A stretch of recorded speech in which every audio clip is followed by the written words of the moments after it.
वक्रतुंड महाकाय सूर्यकोटिसमप्रभः निर्विघ्नं कुरु मे देव सर्वकार्येषु सर्वदा।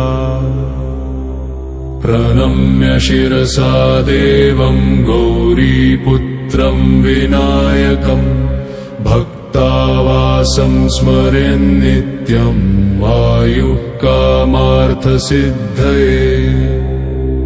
प्रथमं वक्रतुण्डं च एकदन्तं द्वितीयकं तृतीयं कृष्णपिङ्गाक्षं गजवक्त्रं चतुर्थकं लम्बोदरं पञ्चमं च षष्ठं विकटमेव च सप्तमं विघ्नराजेन्द्रं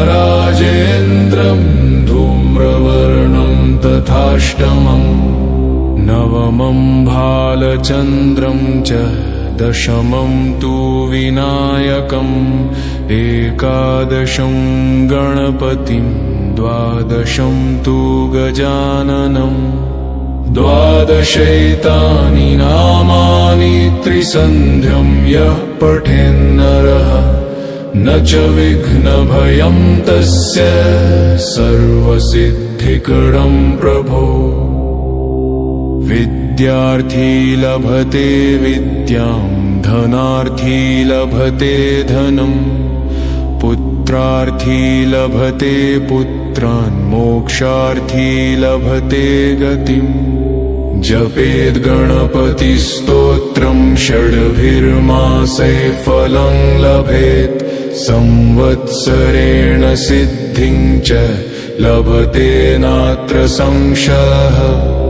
अष्टभ्यो ब्राह्मणेभ्यश्च लिखित्वा यः समर्पयेत् तस्य विद्या भवेत् सर्वा गणेशस्य प्रसादतः।